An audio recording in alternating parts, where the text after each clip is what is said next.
जय हिंद दोस्तों। एक बार फिर से आप सभी का Bihar SSC series 2024 set number 2 में बहुत बहुत स्वागत है।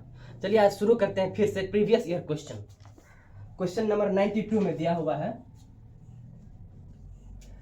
44,806 संख्या को यदि निकटतम हजार में बदलते हैं तो कौन सा होता है। दिया हुआ 44,806 संख्या को यदि निकटतम हजार में बदलें तो होगा, यानी 44,806 इसका निकटतम हजार क्या होगा। इसका एक निकटतम हजार 44,000 हो सकता है और दूसरा निकटतम हजार यानी 45,000 हो सकता है। अब आप दोनों का अंतर निकाल करके देखिए किसका अंतर ज्यादा है, यानी 44,000 और 44,806 का अंतर अगर हम निकालते हैं तो हमारा निकलता है 806 और 45,000 और 44,806 का अगर हम अंतर निकालते हैं तो ये वाला हमको लगभग आता है 192, यानी जो अंतर छोटा है वही हमारा निकटतम हजार होगा। यानी 192 छोटा है तो 45,000 वाला हमारा निकटतम होगा। इसका आंसर 45,000 होगा, जो ऑप्शन नंबर बी में दिया हुआ है। क्वेश्चन नंबर 93 में दिया हुआ है राम और रहीम की ऊंचाई का अनुपात 7:8 है। यदि रहीम की ऊंचाई 66 इंच है तो राम की ऊंचाई है, राम अनुपात रहीम 7:8 और रहीम का ऊंचाई कितना दिया हुआ है हमारा 66 इंच। तो राम का ऊंचाई कितना होगा, मान लेते हैं राम का ऊंचाई क्या हो गया, कुछ एक्स ही मान लो, कोई दिक्कत नहीं, एक्स मान लेते हैं, ठीक है।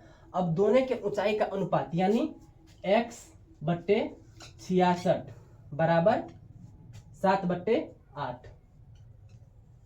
अनुपात को हम अगर 7:8 है तो इसको हम बट्टे में भी लिख सकते हैं, ठीक है ना, और ये बराबर 7:8 होता है। ये तो सब आप सब जानते ही होंगे। तो इसीलिए यहाँ पर हो गया राम का x है और रहीम का 66 है बराबर 7/8।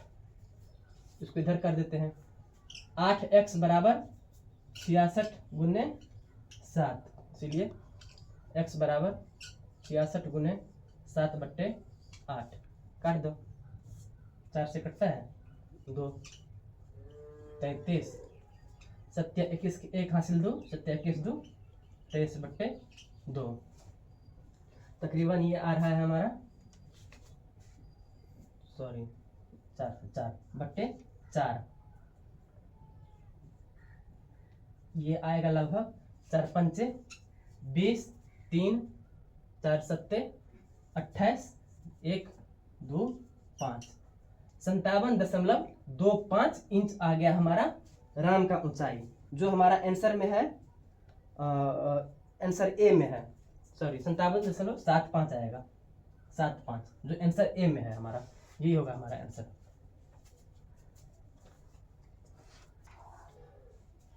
क्वेश्चन नंबर 94, इसमें दिया हुआ है 3/5 में प्रतिशत करने पर क्या है। 3/5 इसको प्रतिशत में बदलना है, तो ये बहुत आसान है। 3/5 में 100 से भाग गुना कर देंगे तो हो गया प्रतिशत, यानी 100। इसको काट दे 20, यानी 60%। इसका आंसर हो गया ऑप्शन नंबर बी में दिया हुआ है हमारा 60%। और क्वेश्चन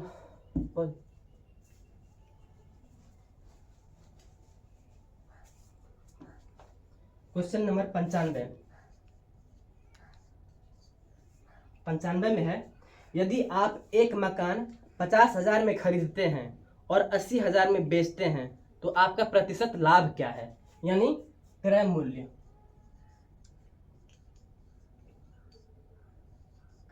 बराबर 50,000,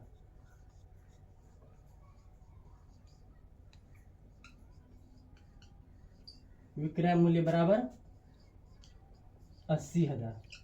तो लाभ कितना हुआ, लाभ बराबर विक्रय मूल्य माइनस क्रय मूल्य, यानी 80,000 माइनस 50,000 बराबर 30,000 का लाभ हो रहा है। 30,000 का लाभ हो रहा है तो इसको प्रतिशत में बदलना है। तो लाभ का प्रतिशत कैसे निकलता है? लाभ गुने 100 बटे क्रय मूल्य। प्रतिशत लाभ बराबर 30,000 गुने 100 बटे क्रय मूल्य कितना है? 50,000। सारा का सारा जीरो कैंसिल आउट हो जाएगा, ये चला जाएगा 20, यानी 60% का लाभ हुआ। और यही हमारा आंसर होगा, जो है हमारा ऑप्शन नंबर सी में है।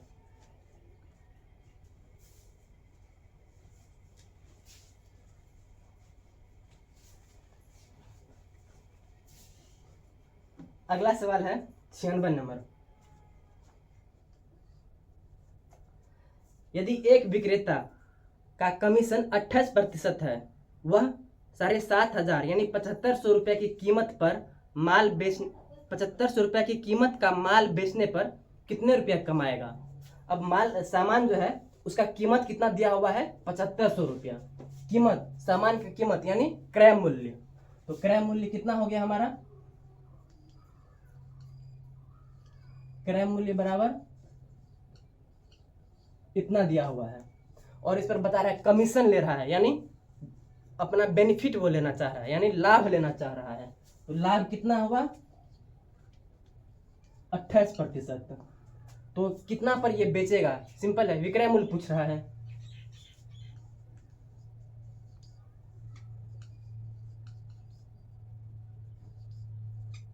विक्रय मूल्य क्या होगा? क्रय मूल्य इंटू 1 प्लस लाभ प्रतिशत बट्टे 100। इसको करके देखो, 128 बट्टे 100, ये दोनों कैंसिल हो जाएगा, हुआ कितना? 75 गुना 128। अब 75 गुना 128 जो भी होगा इसका आंसर यही होगा, करके देख लेते हैं। पोज करो। 75 गुना 128 यानी 9600 रुपया इसका विक्रय मूल्य हो गया। और सवाल में पूछ क्या रहा है, आप ध्यान से देखो कि कीमत 7500 रुपये की कीमत पर माल बेचने पर कितना रुपया कमाएगा, यानी लाभ पूछ रहा है। तो कितना लाभ हो गया इसका? विक्रय मूल्य माइनस क्रय मूल्य, यानी 9600 माइनस 7500, 0 0 1 2, यानी 2100 रुपया का उसको लाभ होता है इतना माल, इतना का सामान बेचने पर। ऑप्शन नंबर ए में दिया हुआ है हमारा 2100 में दिया हुआ है। प्रथम 4 विषम संख्या का योग। अगर आपसे पूछा जाता है कि n नंबर ऑफ विषम संख्या का योग पूछा जाएगा, तब आप इसको कैसे बनाएंगे? अगर विषम संख्या का योग पूछता है तो इसका सिंपल फॉर्मूला है n²। अगर प्रथम 5 विषम संख्या का योग पूछा तो 5 का स्क्वायर। वहीं पर अगर प्रथम 4 विषम संख्या का योग पूछा तो 4 का स्क्वायर। 6 पूछा तो 6 का स्क्वायर। ये हो गया हमारा विषम संख्या के लिए। किसके लिए? विषम संख्या। यहीं पर अगर हमसे पूछ देता है सम संख्या के लिए, तो सम संख्या के लिए योग क्या होगा? देखिए,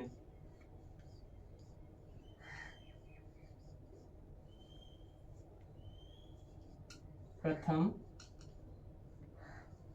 n सम संख्या का योग,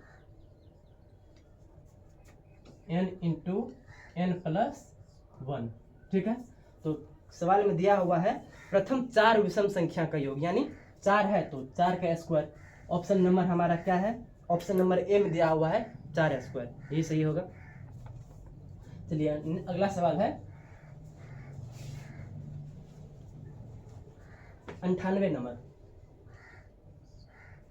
इसमें दिया हुआ है 2 गुने 3 प्लस 4, इसका मान निकालना है। सिंपल ऑप्शन में दिया हुआ है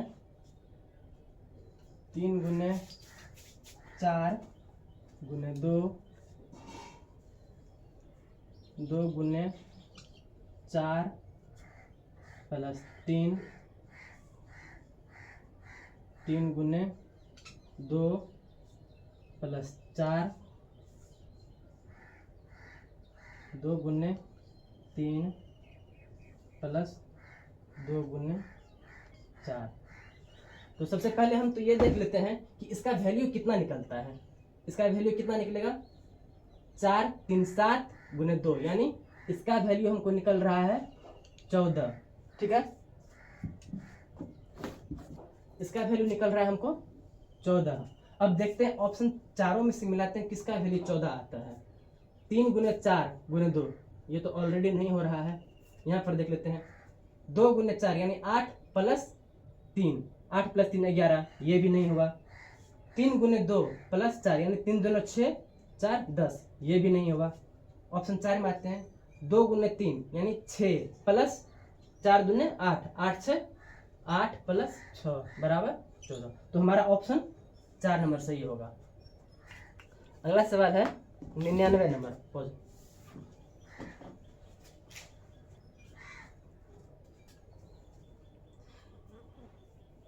यदि 24 व 32 में से 8 घटाया जाए तो संगत अंक का अनुपात होगा। यानी 24 दिया हुआ है और 32 दिया हुआ है, और पूछ रहा है इसमें से 8, दोनों में से 8 घटाने पर जो भी संख्या आएगा उसका अनुपात क्या होगा। यानी 24 में से 8 घटाते तो हमारा क्या आता है 16, और 32 में से 8 अगर घटाते हैं तो हमारा क्या आता है 24। अब इसका अनुपात निकालना है, 16/24 यानी 8 दूने 16, 8 तिया 24, 2:3। 2:3 हमारा किस में है, ऑप्शन नंबर ए में हमारा दिया हुआ है 2:3। चलिए एक क्वेश्चन नंबर 100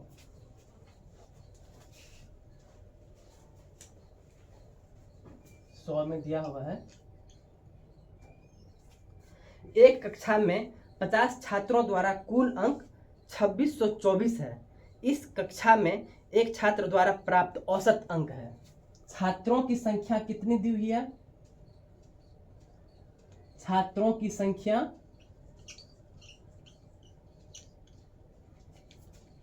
50 है। कुल प्राप्तांक कितना दिया हुआ है,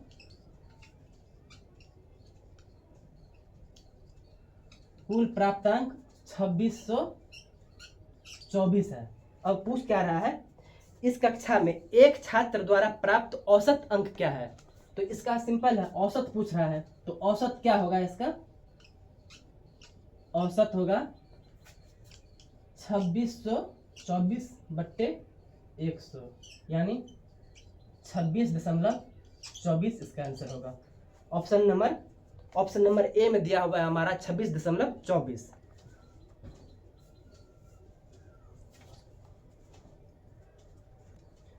क्वेश्चन नंबर 101 में दिया हुआ है। 101 में है, यदि इस अंक को यदि 1 से 9 तक से गुना करे तो गुणनफल अंकों का योग प्रत्येक दशा में इस अंक के बराबर होता है। ऑप्शन में हमारा है 11, 9, 15 और 7। और सवाल कह क्या रहा है कि जो ऑप्शन में से कोई एक ही आंसर होगा, और इस ऑप्शन से किसी भी संख्या में अगर 1 2 4 6 10 किसी से भी अगर गुना करते हैं तो उसका जो गुणनफल होगा, उसके गुणनफल का संख्या का योग इस चारों में से किसी एक संख्या के योग के बराबर होगा। जैसे 11 को हम लेते हैं, 11 गुने 1 बराबर 11। अब इसको जोड़ते हैं, 1 1 2, 11 के बराबर नहीं है। उसी तरह से 11 गुने 2 बराबर 22। 2 और 2 को जोड़ते हैं 4, तो ये हमारा 11 के बराबर नहीं है। अब मान लें हम लेते हैं 9 को 9 गुने 1 बराबर 9, ये 9 जो है ऑलरेडी 9 के बराबर है। उसी तरह से 9 गुने 2 बराबर 18, तो 8 1 9, ये 9 के बराबर है। 9 गुने 3 बराबर 27, 7 2 9, ये 9 के बराबर है। तो इस हिसाब से हमारा ऑप्शन यहीं पर, ऑप्शन नंबर बी में ही इसका आंसर मिल जाता है। और 15 का तो होगा नहीं, इसको भी चेक करके देख लेते हैं। 15 गुने 1 बराबर 15, 5 1 6, 15 के बराबर नहीं है। 15 गुने 2 बराबर 30, 3 हो गया, सिर्फ 3 है, तो 15 के बराबर भी नहीं है। इसी हिसाब से 7 को भी लेकर के देख लेते हैं।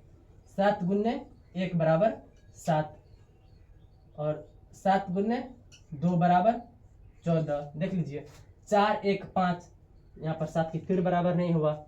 7 गुने 3 बराबर 21। देखते हैं 2 1 3, फिर से 7 के बराबर नहीं हुआ।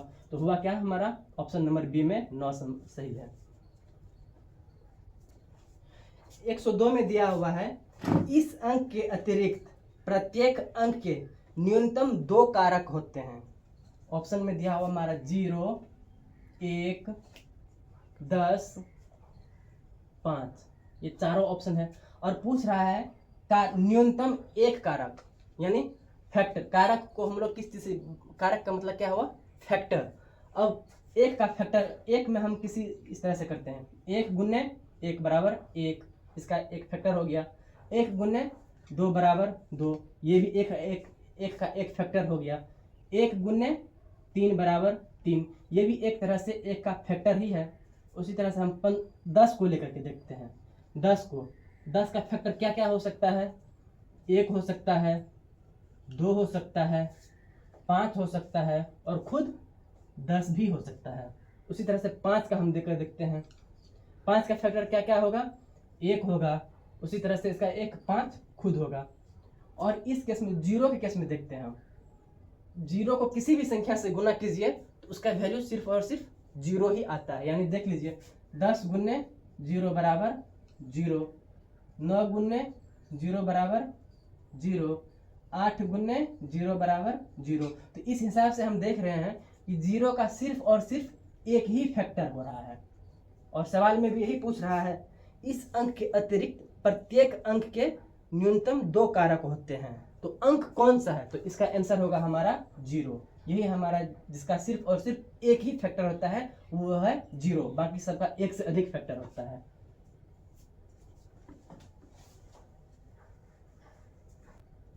एक 103 में दिया हुआ है प्रथम 25 सम संख्याओं का योग क्या होगा। इससे पहले हम बता चुके हैं कि सम संख्याओं का योग का एक फॉर्मूला होता है। क्या होता है वो formula, n into n plus 1। अब इसमें पूछ रहा है प्रथम 25, n के जगह पर हम क्या रखेंगे 25 रखते हैं। तो 25 इंटू 25 प्लस 1 बराबर क्या हो गया 25 गुने 26। अब इसका आंसर निकाल कर देख लेते हैं कितना होता है। इसका आंसर निकाल कर देखते हैं 25 गुने 26 यानी 25 गुना 26 बराबर 650 इसका आंसर होगा। और ऑप्शन नंबर ए में दिया हुआ है हमारा 650 में दिया हुआ है प्रथम 20 विषम संख्याओं का योग क्या होगा। इससे पहले तो आपको बता ही चुके थे कि विषम संख्याओं का योग पूछेगा तो क्या होता है उसका फॉर्मूला, जो फॉर्मूला है क्या हमारा n²। यहाँ पर n क्या हुआ, क्योंकि पूछ रहा है प्रथम 20 विषम संख्याओं का योग, तो n बराबर क्या हुआ, n बराबर हुआ 20। तो इसका योग कितना होगा, योग बराबर n² यानी 20 का स्क्वायर, ये होगा आंसर। और ऑप्शन नंबर कितना है, ऑप्शन बी में दिया हुआ है 20 स्क्वायर। क्वेश्चन नंबर 105 में दिया हुआ है एक मेले में 3 स्टॉल पर जाता है। एक लड़का एक मेले में 3 स्टॉल पर जाता है।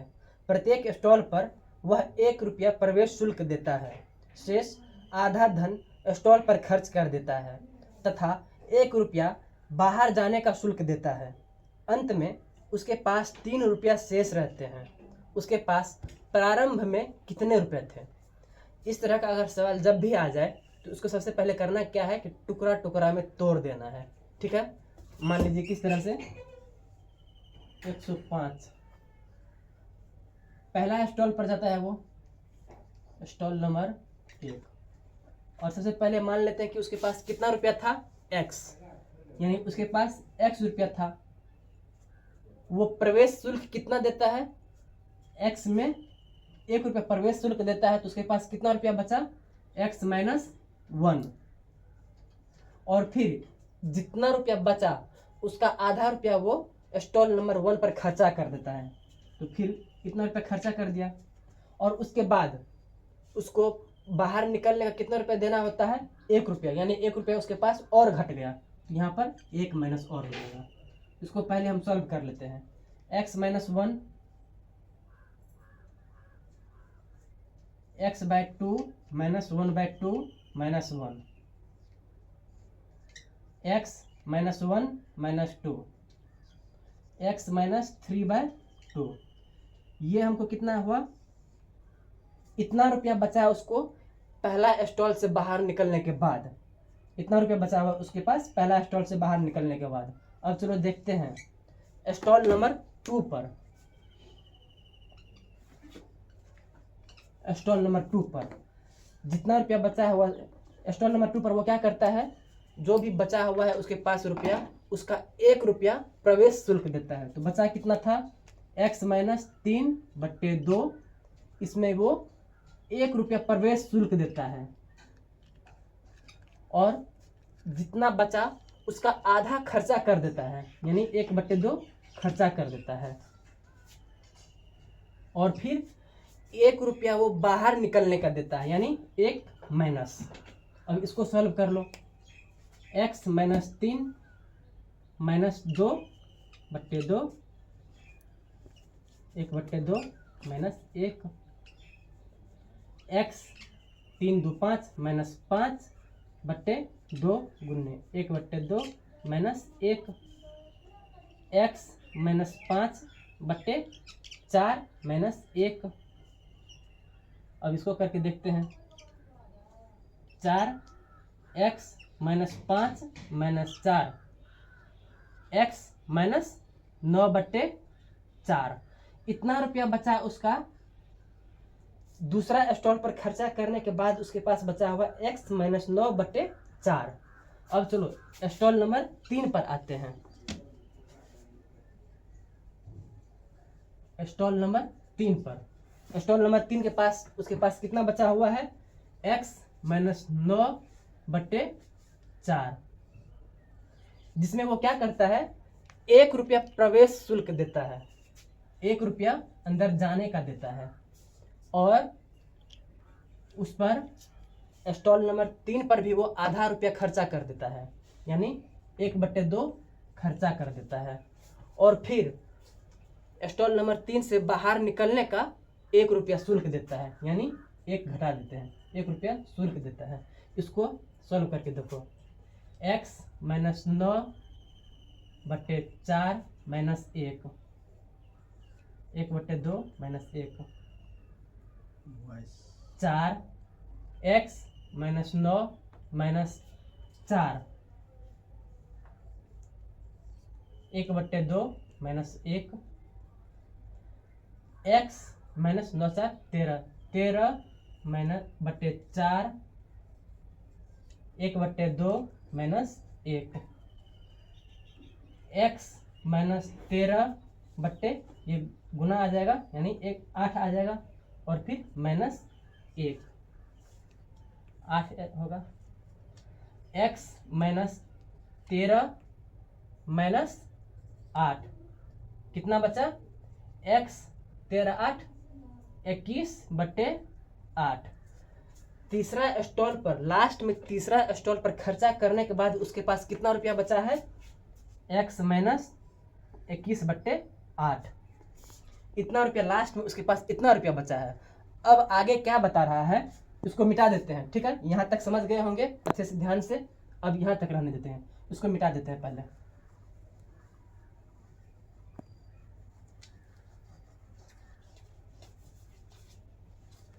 उसके पास तीसरा स्टॉल पर खर्चा करने के बाद कितना बचा,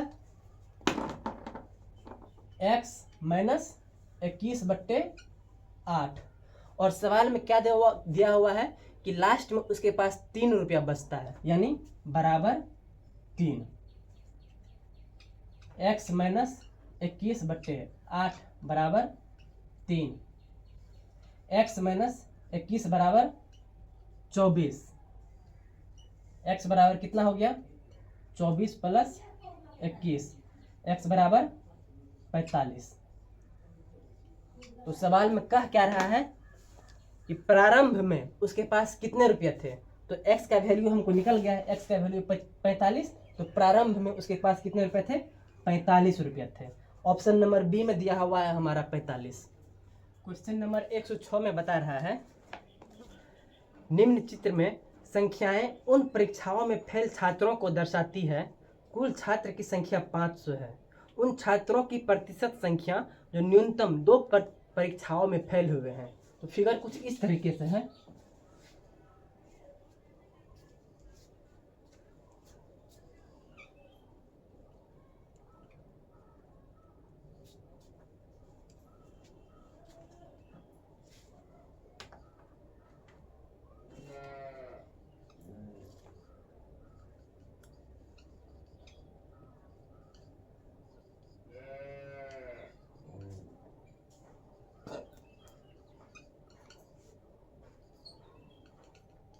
फिगर कुछ इस तरह से दिया हुआ है और पूछ रहा है कि न्यूनतम 2 छात्र, यानी ये इसका और इसका, इस दोनों का कॉमन हो गया 12। ये 12 जो है न्यूनतम 2 की संख्या में श्रेणी में आता है। 12 + 12 + 12, तो न्यूनतम 2 विषय में फेल होने वाले छात्रों की कुल संख्या कितनी हुई? 12 + 12 + 10, तो कितना हो गया टोटल? 34। अब इसे पूछ क्या रहा है सिंपल कि उन छात्रों की प्रतिशत संख्या जो न्यूनतम 2 परीक्षा में फेल हुए हैं। तो न्यूनतम 2 परीक्षा में फेल हुए कुल छात्रों की संख्या है 34, तो इसका प्रतिशत निकालना है। तो कैसे निकालेंगे? 34 × 100 बट्टे कुल छात्र कितना है? 500। 0 0 कैंसिल हो जाएगा। 34/5 = 6 × 5 = 30, 6.8 इसका आंसर होगा।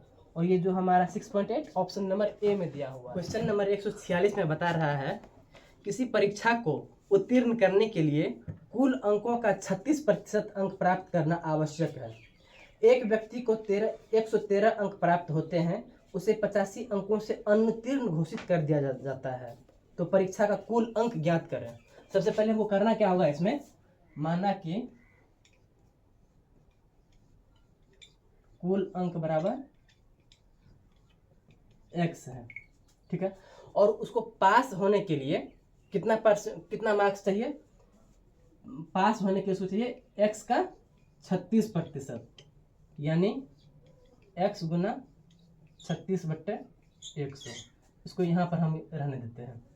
इतना मार्क अगर आ गया तो वो आदमी उस परीक्षा को पास कर जाएगा। लेकिन आगे सवाल में क्या बता रहा है कि एक विद्यार्थी जो है 113 अंक लाता है, यानी प्राप्तांक कितना है उसका? प्राप्तांक है 113, और फिर उसको कितना अंक से फेल कर अनुत्तीर्ण कर दिया जाता है, यानी 85 अंकों से उससे फेल कर दिया जाता है। 85। तो उस विद्यार्थी को पास होने के लिए कितना मार्क लाना होगा? 113 लाया था ऑलरेडी और 85 से फेल कर दिया गया, तो इसको जोड़ देते हैं 8 9 1, यानी 198 मार्क अगर वो विद्यार्थी लाता है तो उस परीक्षा को पास कर जाता है। और वो 198 जो है x का 36% के बराबर होगा, यानी इसके बराबर होगा 198, ठीक है। अब x का वैल्यू निकाल दीजिए। 36x = 198 इंटू, इसीलिए x बराबर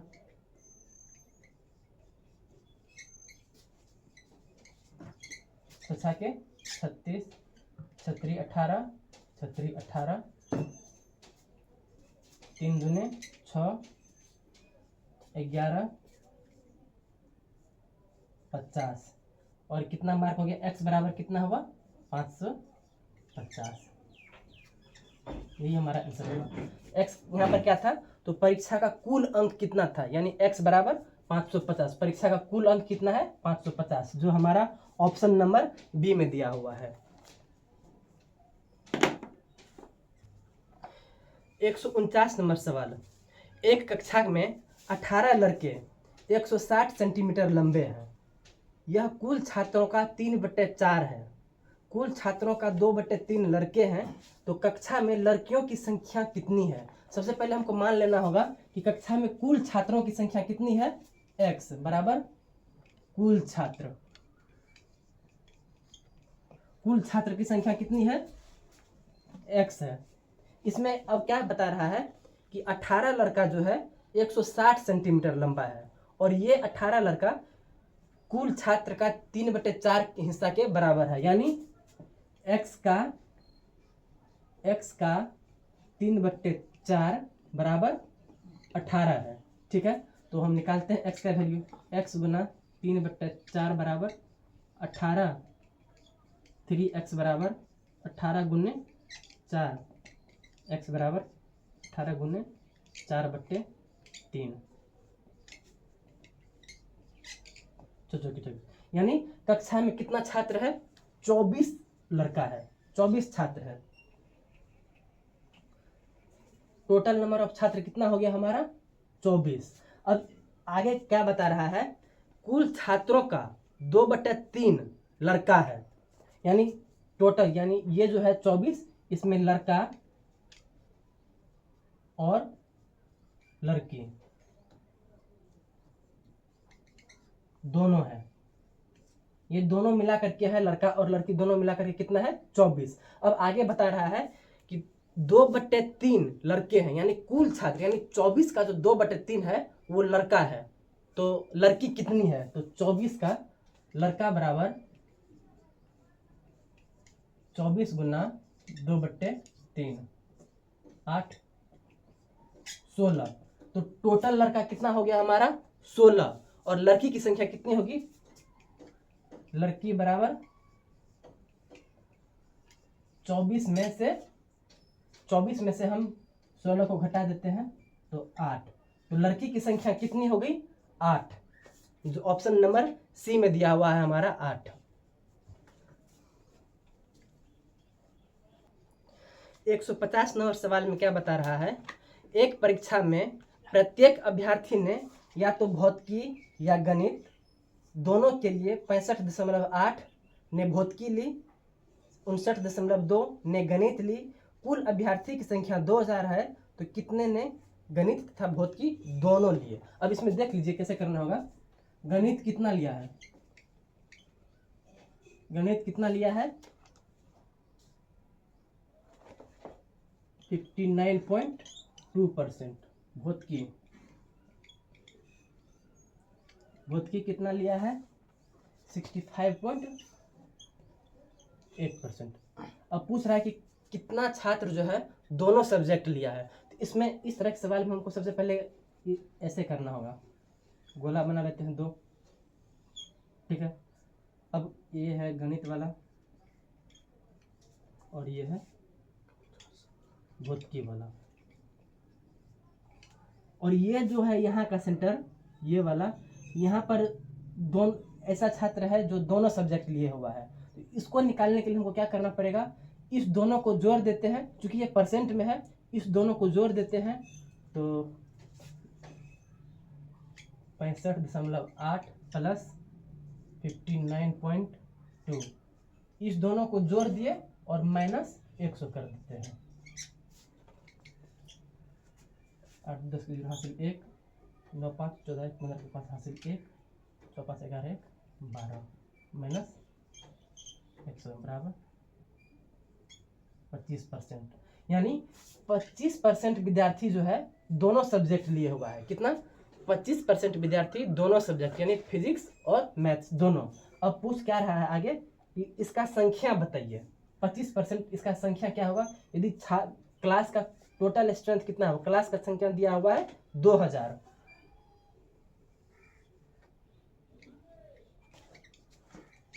कुल संख्या बराबर 2000। तो दोनों सब्जेक्ट लेने वाले बच्चों की संख्या कितनी हो गई? तो 2000 गुना 25/100, 25 चौके 100, यानी 500 बच्चे ऐसे हैं जो दोनों सब्जेक्ट लिए हुए हैं, और ये 500 हमारा है ऑप्शन नंबर बी में है आंसर। चलिए, बहुत बहुत धन्यवाद।